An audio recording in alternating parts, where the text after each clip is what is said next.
Hey, welcome to the Jennifer O'Brien Show. I'm your host, Jennifer O'Brien. Here with me today is my masculine husband, Max. Hey, Max. Hey, how are you? I'm okay. I'm not doing great, but... Why aren't you doing great? I don't know. Could be that right now our neighbors are firing off some guns across the way. And love our neighbors. That's one of our favorite things. That's one of our favorite things. Oh my gosh, things. was that a cannon? It sounded like it. That was a bit, okay. So anyway, we've been having it's been a rough couple days. Yep. And our neighbors, I don't know if they're home right now, but anyway, love our neighbors, but their dog and our dog do not get along. And yesterday their dog and another dog came in our yard. Yeah.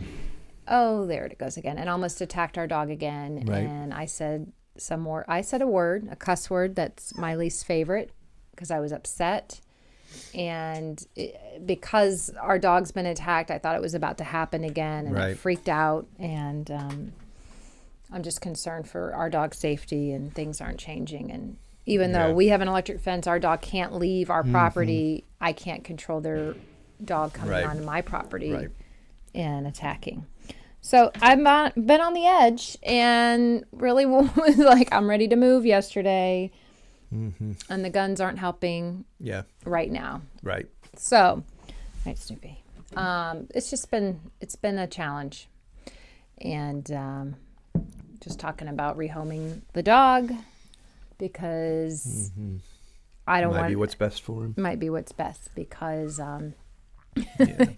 I really thought it was going to happen again yesterday. Yeah. And that's why I cussed and said what I said. And I haven't had a chance to even talk to them because I was so upset. I don't even know if someone's watching their dogs, but we're going to have another conversation. But I don't know. Maybe I haven't dealt with it the best. We're very cordial. We love our neighbors. Mm-hmm.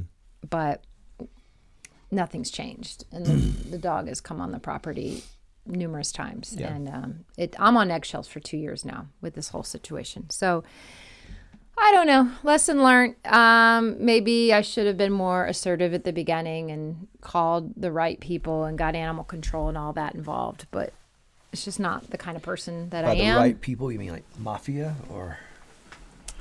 No, I meant like animal control, like file, but I'm not trying to be like that with the neighbors. So anyway, it's just been yesterday I was not okay yesterday, and then now with the gun, they have a shooting range across the way and in their backyard, it's fine, but a little unnerving sometimes. Anyway, I'm just I don't know. I feel like the nest is being stirred, and sometimes I'm just like, I'm ready to go. I'm ready to go. So that's not a really positive way to start a podcast, but it's just the truth of where we're at right now. Yeah. And so it's been a rough couple days for me. Right. And talked about it in therapy today. And, we're going to have to get some solutions here, and we're going to do what's best for the family. And I'm not quite sure what that is, but we're going to keep praying about it, but something's got to change, because as of yesterday, I realized with how quick I was yelling out and freaking out that I'm like, I've hit my limit. I've kind of been at my limit for quite a while now. Right. Like, I don't know. And I love my dog. And I'll be the first to tell you, he's a barker. He can be annoying. I'm not trying to sell him like he's perfect. Right. But it's still my responsibility to make sure he's protected. And I can't control if somebody's not taking care of their end. And so maybe we got to figure it out. Anyway, so we won't go too deep into that, but I'm struggling a little bit right now. Yeah.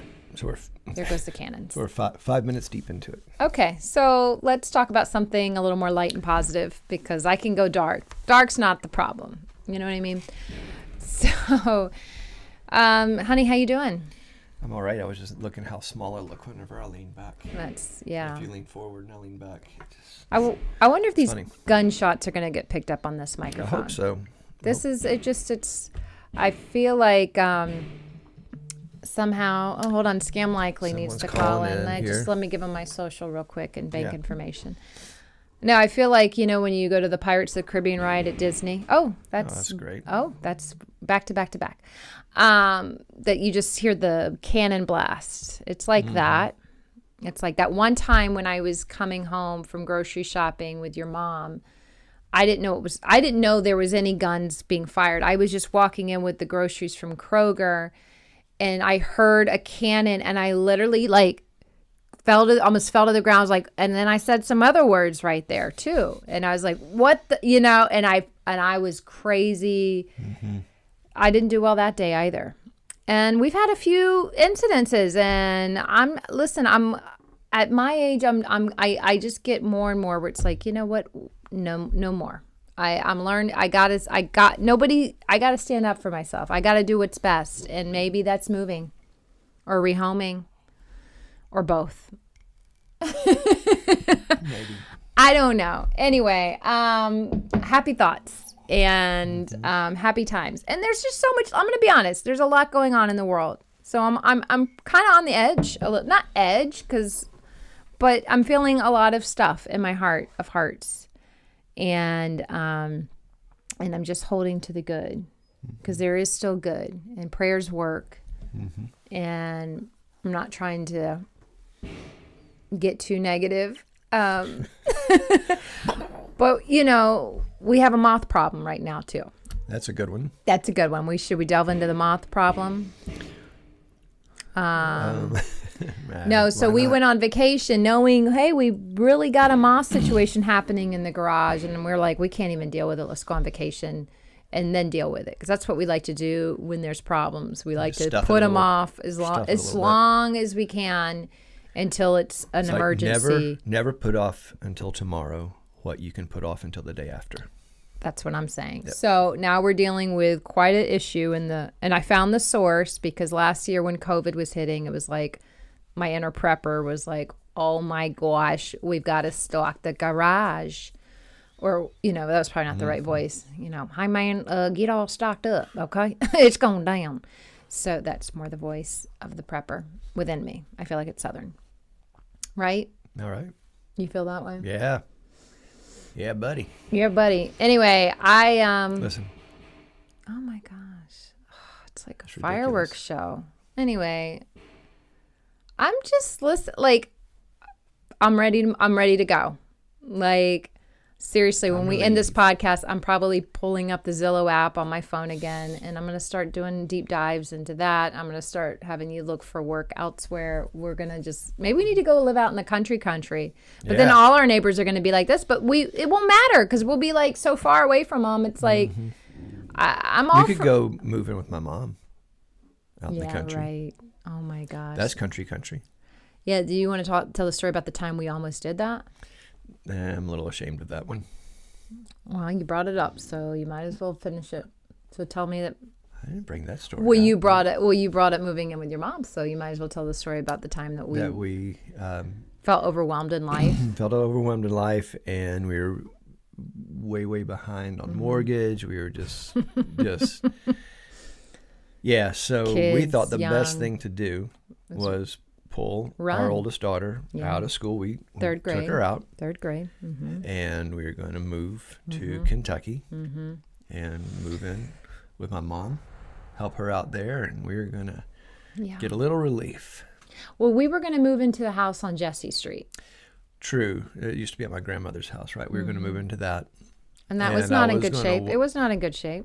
No, I was going to find a job. What did we say? A Walmart warehouse? Walmart warehouse, something like that. And I was like, they just had a Starbucks open up. I'll go be a barista. Yep. And this was like us thinking this is making sense. Because here's what it was. Answer. I know why. Our church that we were part of had just really had a big split and breakup, and a lot of people were leaving. So our church friends were kind of just all scattered. Yeah. We had just moved into our house. Now we had a mortgage, young baby. school, daughter, our oldest, it just, everything felt like a lot of pressure. It was. And we were overwhelmed. And we went out to your mom's one weekend and we were out in the country. And we're like, oh my gosh, it's so peaceful. And I saw birds in the sky soaring. And I'm like, honey, and we were just like, let's do it. We are both like, let's just move. Like, that's how, like, not well we were, both of us. There's still part of me sometimes that thinks we probably should have just gone ahead and done it. Really? I don't know if our marriage would have survived that. Like, I don't know if we would have, I don't know if we would have done well spiritually. I think maybe, we probably would have, but Lord, I don't think that was the right, I know that wasn't the right, because had it been, we would have gone. But we realized some good friends of ours, Dean Kruger called us up and it's like, what are you guys doing? Because we had pulled our daughter out of school. Like we left, came back home, pulled our daughter out of school. We were going to drive up there on. We're going to leave the keys at the house, let the bank take it back, and just go. No, we were putting it back on the market. And you were going to take me and the girls up there and come back and pack the U-Haul. Like, we didn't. Yeah. The plan was we didn't really have a plan. We were just going to run. We were running. Getting out. And that's when we realized that's what you and I do when things get hard. We want to run. And it was a good lesson. And our friend kind of called us on it and said, well, why are you going there? And we're like, well, are you running from something or running to something? And we were running from. We're running away. Like, life's hard. So thank God. And then we ended up putting our daughter back in school, so we looked super weird. It was like, oh, just kidding. We're putting her right back in. And they're like, okay, crazy mom. And good thing I looked super young at the time because, I always looked young, so they probably just, anyway. So, and I was, anyway. So, and then your job was like, you were like, hey guys, I put my 2 weeks in. Oh yeah, you put your 2 weeks in. Like we were all in, leaving. Like, no, sorry, you can't come back. We done got somebody else. You're out. We were waiting for this opportunity. Yep. And you just handed it to us. So they didn't, but that was it was a really challenging summer. It was like we went into summer that way or something. And you ended up trying to build outdoor storage units. And you didn't even know what you were doing. No idea. But the reason that I applied is because I saw a help wanted sign out front. And we were desperate. And I knew we needed money.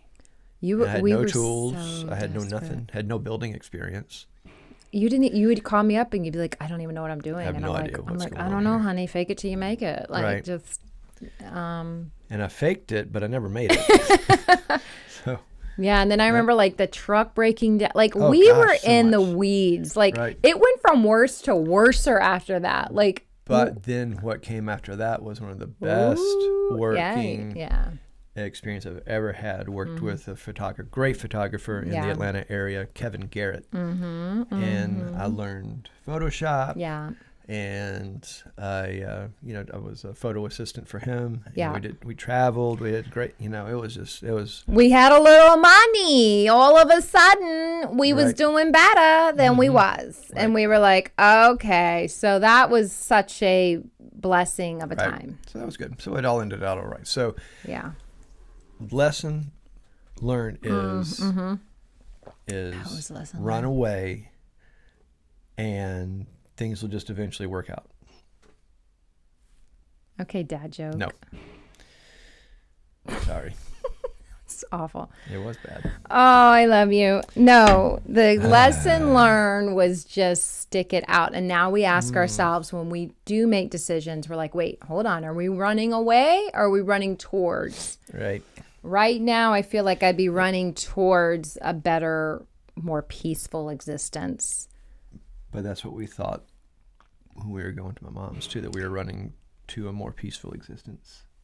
Yeah, but this time we're not like, I'm not putting the house on the market. Like we're going to pray about it and we're going to like not just be rash. Like that time we literally were so rash. Within 1 week we were pulling, we were just 2 weeks notices, pulling daughter out of school. Anyway, so I don't think we're going to be moving in with your mom unless it all hits the fan, which, this day and age, there's a lot of heavy stuff out there. You're like, do we give into the inner prepper? Sometimes I'm like, your mom's got well water, dig a well on her land, learn how to sustain, survive. Is that where we're headed? Is that where we need to go as a country, as a but then I always think about my people, my friends that live in the city or urban areas. Like, wait, are they just going to be left to themselves? Like, it can't all fall apart like that. But then some people are like, man, you better prepare. And I just go back and forth.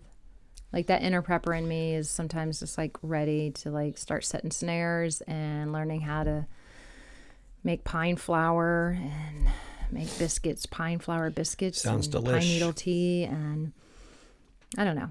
Anyway, so yeah.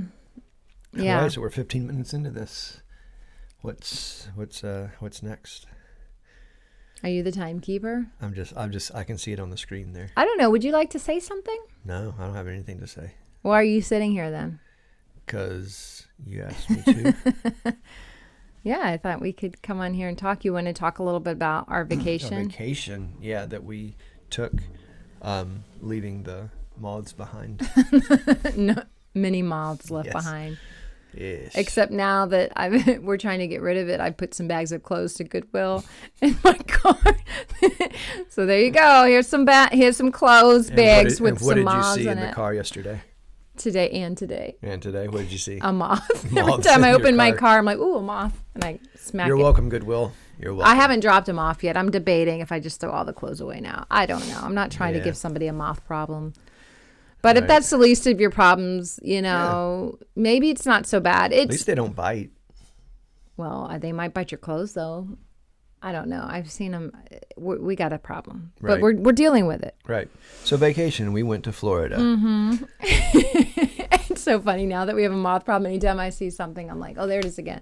I can clap them in my hands and kill them pretty easily. Yeah. It's a gift. Thank you. Right.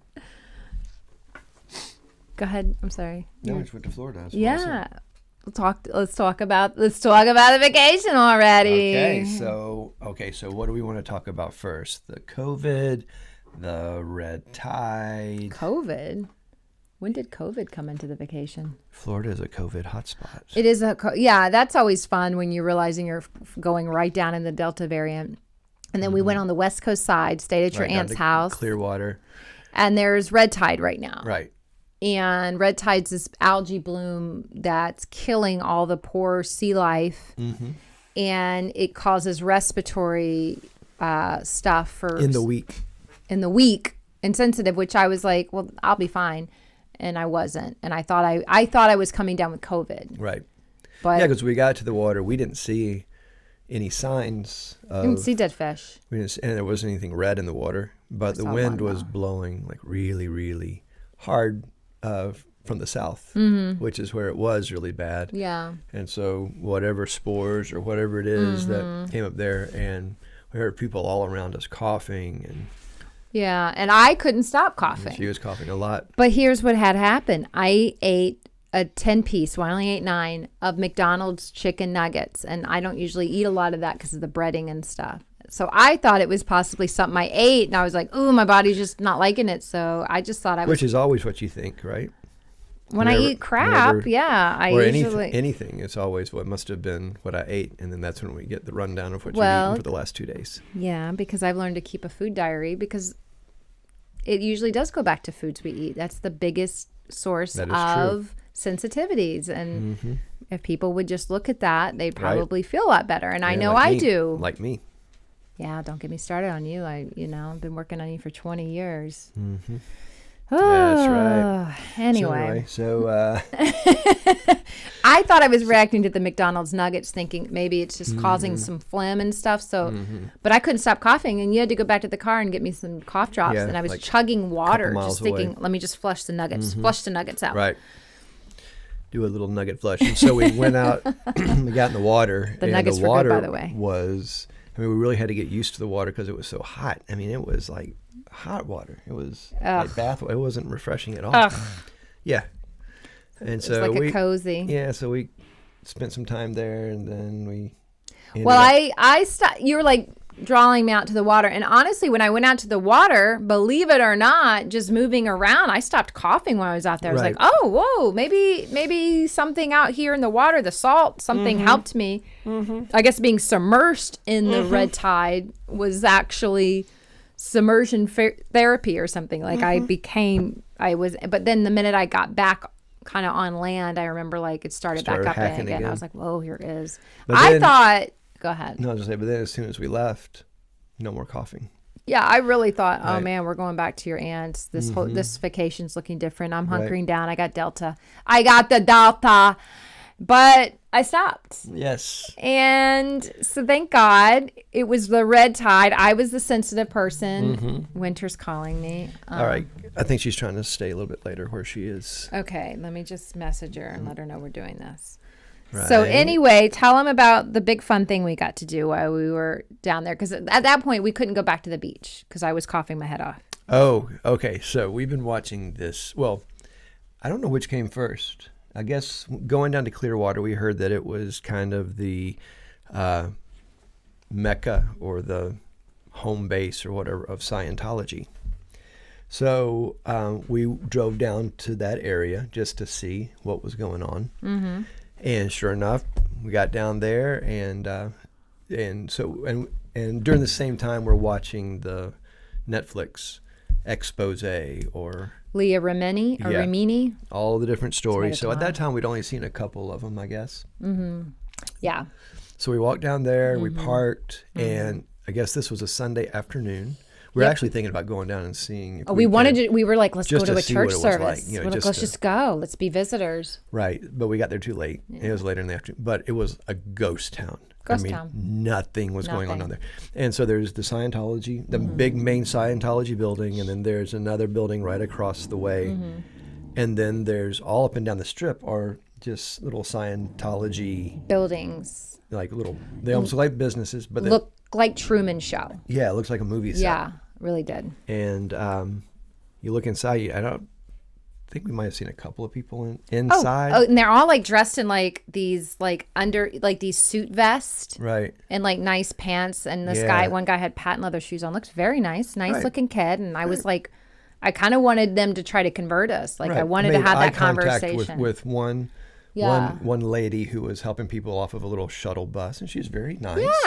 Yeah, that's how they are. Nice. Listen, and nothing against. We've watched enough of these doc series. I do not knock Scientologists. I believe they are good people. I believe that they are. Most of the people involved are believing they're doing the right thing, but unfortunately, they are caught in a very bad situation. It's crazy. But anyway, so we were absolutely certain that after we left, let's back up a little bit more. So we wanted to take photos, but we didn't want them to necessarily. We didn't want to. I'm scared of Scientologists. Let me just tell you. There are cameras. They're no joke. Everywhere. Fair game. No, they'll come after you. So there was this really nice little pink, I don't know, Presbyterian or Methodist, whatever church down there. So we were taking photos of that too, and then we'd turn around and take us a couple of snaps over there at the Scientology building. When we walked by it, we were just looking. I think you played it off like it was a little overacting, but I let him do it. I let you do it. You were really did what? You were really selling it, like what? Like really trying to act like you're so interested in the Methodist church and all that. Well, no. I was interested. You're right. Because it had really nice iron work and. No, yes. And Winter wanted pictures. Yes. So then we go walking down, and what was parked right out front of the building? Okay, so there was a pickup truck and a guy sitting in it. White pickup truck, big burly guy, bouncer guy. White pickup truck, big white guy. Big white guy. In the truck, just sitting there. Truck's running. Just sitting there. So we see him, and we keep seeing these vans. But there's nobody else around. But no one else is. Nobody's around. We keep seeing these vans come into this one building, and then the gate comes up. They let people. It's just very secretive and weird. Yeah. Like it's weird. Like if this is a church where you're trying to bring people in, it should be open, free. Right. How you doing? It seems very weird, and you just keep seeing these vans, these white vans, circle around, and it just seems very odd. And there's just just this weird feeling you get, and there's cameras everywhere watching like in you. Trees and it's odd. Everywhere. And of course, we were kind of trying to take pictures, and I get it. We were not trying to be like, hey, we're just here to take Scientology pictures of the building, which I could show one. I think we got the three of us, and we were like, hey, and the building was behind us. It was exciting. That was the most exciting thing. But then when we left, we were just certain that the white vans were following us. That was our big joke. Like they were following us the whole time. We kept making jokes. There were so many of them. So many. So no matter where you looked, there was a white van. So it always looked like the white van was following you. Yeah. So the next day, our oldest daughter flew in. And we were like, hey, let's go down. Well, we visited some family first. But then we were like, hello, this is our fun little treat. Right. And we decided we wanted to just go out to eat. And it just happened to be the place we picked happened to be right down there. Right down there. So we went to that place. And as we're getting out and we're walking, we go eat. And we're like, well, let's go. Let's just go. Let's just see. We wanted to tour it again. Right. So we wanted her. Now we're all excited, right? She's like getting in board. Like, so now it's nighttime. Yes. Right. So we just... We didn't walk by again. We just drove. We did drive. So we drove around, and what was out in front of the pickup truck was still out in front of the flag building. Still running. So weird. Just sitting there. Was it the same guy? I don't know, but we don't there know was somebody sitting there. Big guy still sitting there observing, watching, and so we were driving around, and same thing. We were looking at seeing all these buildings. I think they followed us that night. They knew what we were up to because we were doing some circling. Same buildings, and seeing them at night, and it just seemed like there was nothing in them.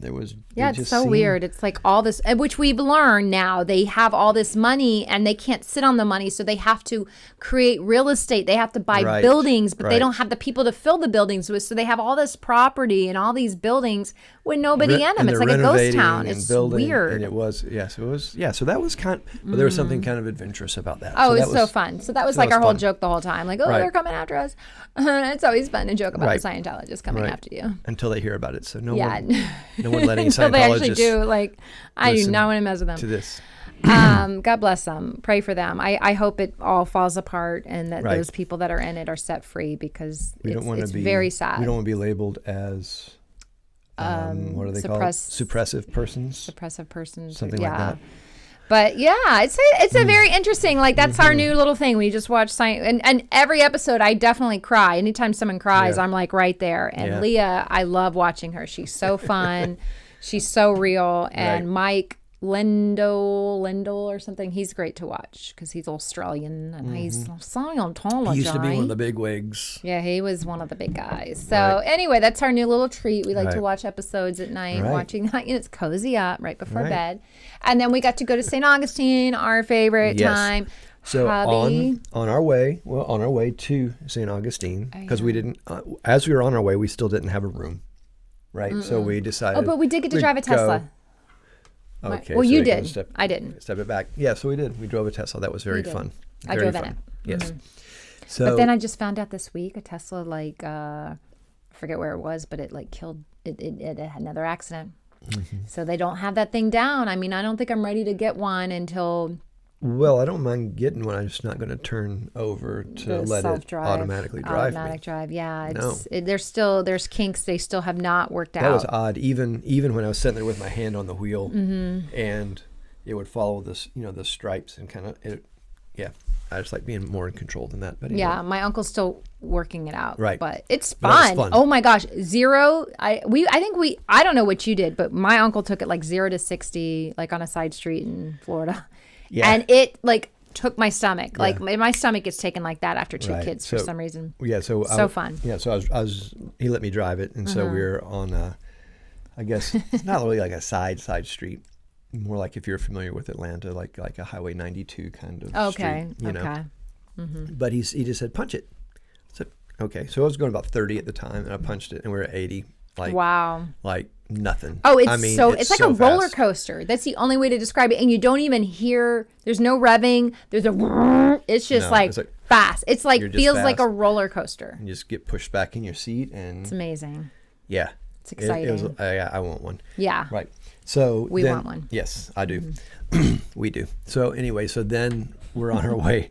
After that, we were on our way to St. Augustine. We're going to spend the night in a hotel before we go spend time with more family. Yes. Right? In Jacksonville. It was all about family. This time was all about, because 2020, we didn't see a lot of people last year. So it was like two new babies in the family. We had to make sure we were seeing everybody. So it was great. So our oldest daughter, she's on all the socials, all the apps of how to find good deals. All the socials.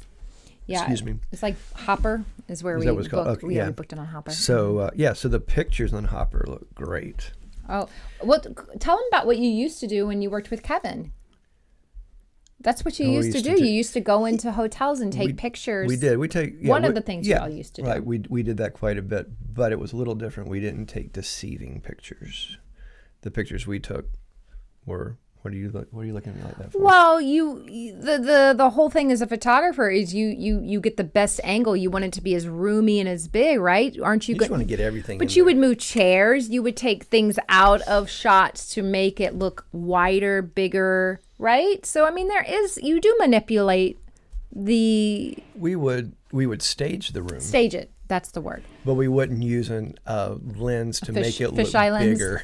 Yeah, to make it look bigger. That's right. You're right. You know. So we thought, where's this little nest? Where's this little off the beaten? So we ordered it right there in the car as we were driving. We got 2 rooms for $250 with tax and everything. Not bad. What's that? $125 a room. Yeah, that's about average. $250 out the door. $250 That's not too bad. Yeah, it was a little bit less than that actually. But anyway, whatever it was.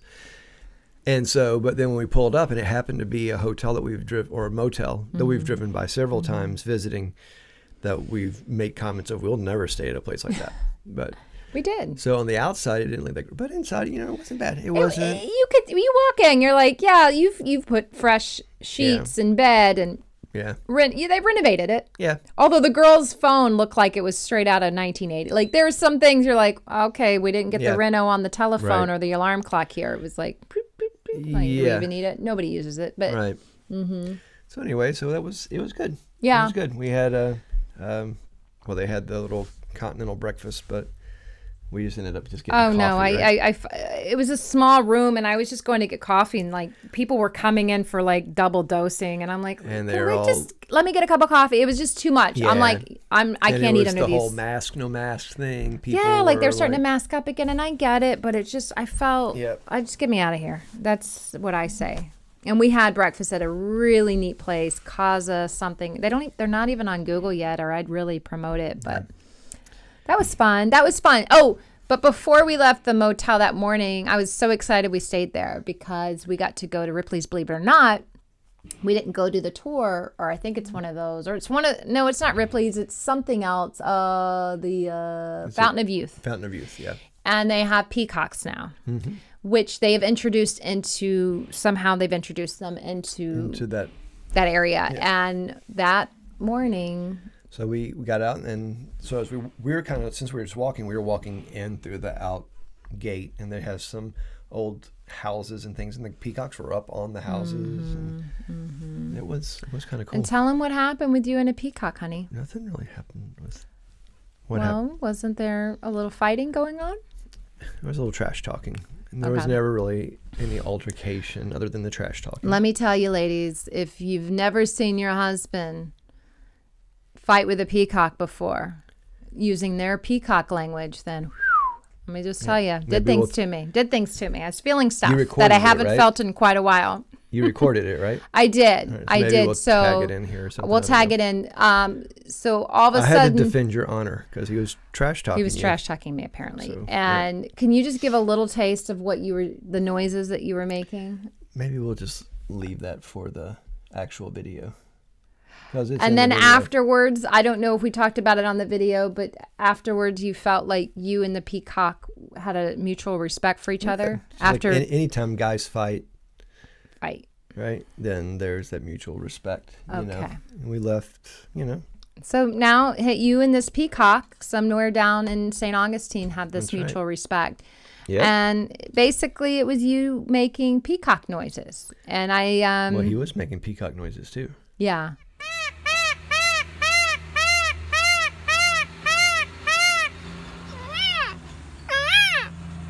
What, you want some more? want some more? 'Cause I'll give you some more.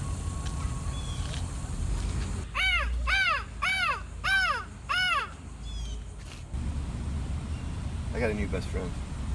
You know, when people... so you weren't wanting to fight him, you were just wanting to connect. No, we were fighting. It's just that, that guys, once they fight, there's just like that mutual respect they get for each other. And now you guys are cool. We're cool now. Okay. Cool. We're good. And so anyway, that happened. Right. That was fun. And then... Who egged it on, though? Who egged me on? That would be you. That would be you. I always egg you on to do silly stuff. Right. And you, I don't think I had to egg on too much for that one. That's why I said felt like your inner Peacock was defending your honor. You did. And I'm like Bryan Adams' song. Is that Bryan Adams? No, it's Chicago. I am a man who will fight for your honor. Like we should like slow-mo that. Yeah. And you going, ah, ah, I am the hero that you're dreaming of. And then it's just you going, ooh, ooh. I think that would be funny. Yeah. Okay. So anyway, we should wrap it up. We're already at 34:45. Were you the timekeeper? Yeah, I am now. So we had a great time, and then I interviewed my dad, which was a lot of fun. Yep, we had a good time with your dad. And, we did. We did. We had a wonderful time. And love your dad. We love him. Listen, we wish we could have stayed longer, and hopefully we'll go back down. Yes. Because I want to find a shark's tooth on a beach. It's been my lifelong dream. Oh, you're going to do it this time. We were going to do it on the West Coast because there's Venice Beach down West Coast. But once again, notorious. Red tide just... But I did find out there's a jetty in St. Augustine, and I'm going to watch some more videos. We're going to get the right equipment. Right. And God willing, go around Christmas time or whenever we go again and get my shark's teeth. Right. More than one. Yes. Abundant. Yes. So, so we had quite an adventure. Yep. And it was a lot of fun. Mm-hmm. And yeah. Yeah, and we came home, and we were ready to come home. Yeah, we were ready to be back in our own beds and just, be done with it. Right. But it was good. We got to see 2 new babies. Mm-hmm. And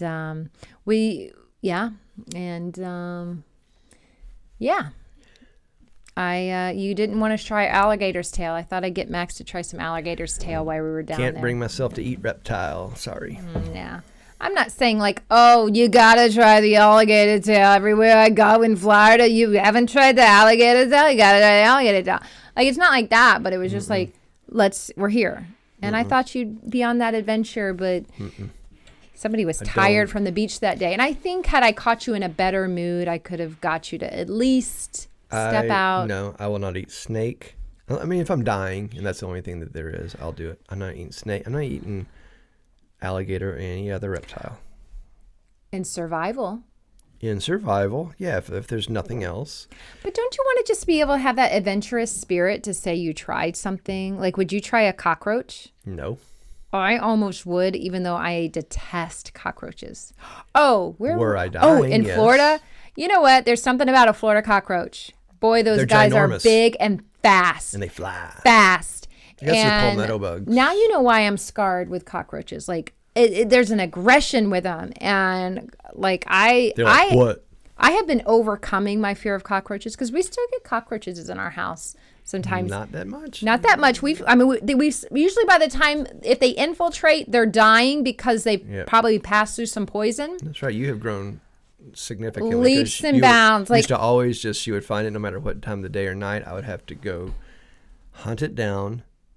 Yeah. And kill it. I feel like couldn't come back to bed until it was. Mm-hmm. And I would have to show her the head because she wouldn't believe me if I just said no. And it. I would get so mad if you didn't destroy it. So now, not a lot, but it's not uncommon for me to be awakened in the middle of the night to the sound of blood curdling screams. Me killing it. And shoes smacking against the floor and walls and yelling obscenities. And I do say stop. Listen, it's almost like something in me is done being afraid. And though I am still afraid, I'm going to kill you. And like, I come after them now. Like they used to come after me. And now I'm like, no. And I'll get my shoe and I work out stuff with those cockroaches. Come back. And as soon as Awana starts back up, I'll start taking kids out with dodgeball again. Just kidding. That's a whole nother story there. That is a whole other story. Stories there. No, but I feel like it's this empowering thing within me. That was the dog yawning.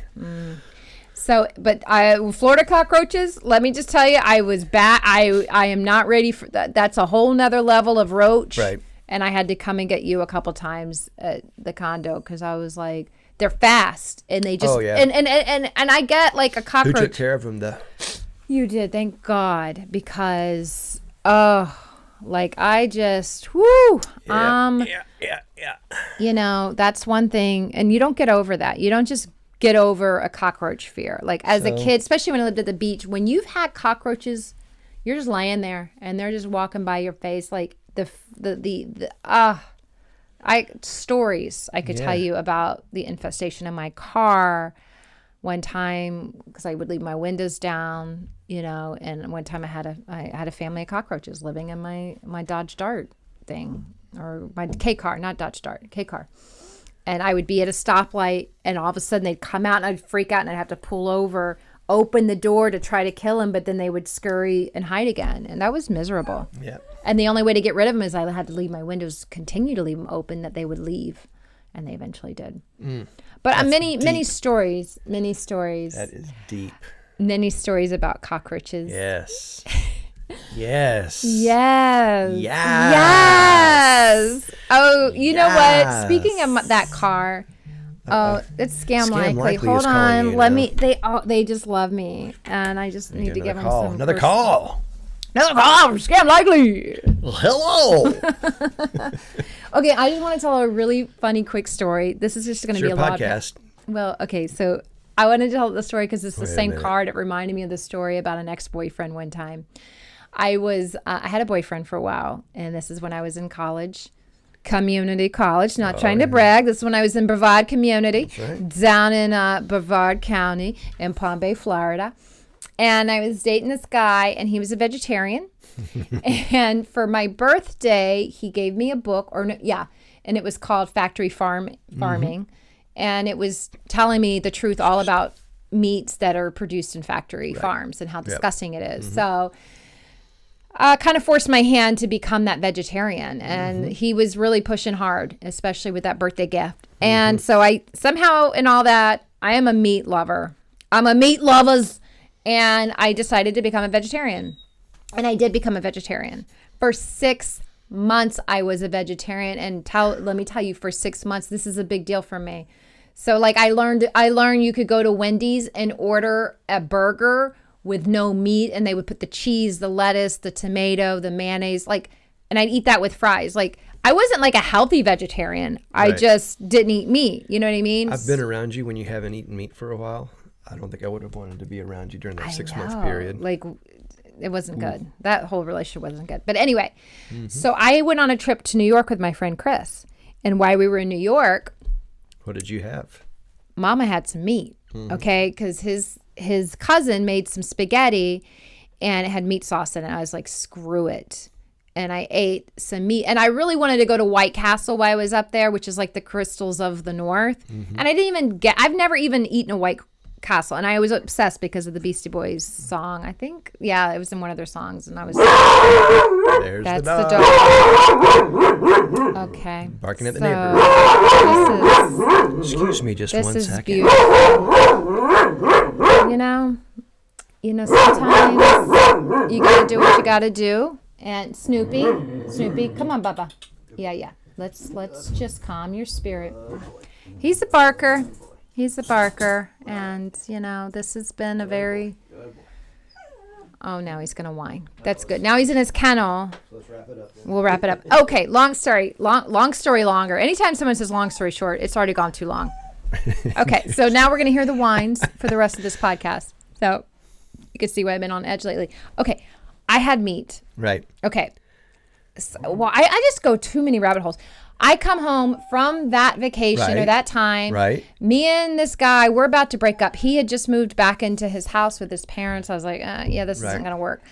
And I had went to McDonald's. Oh my gosh, full circle, because I had gotten some McNuggets that day, and that's what I was eating on the beach when I was having the coughing fit and thought. But anyway, this is back when I could eat anything and nothing affected me. Yes. That I was aware of.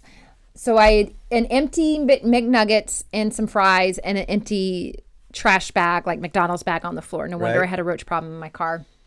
I pick him up. We're driving somewhere. Picked him up from his house, his parents' house now. So, it's not going well. Like, I'm already like, this is teetering.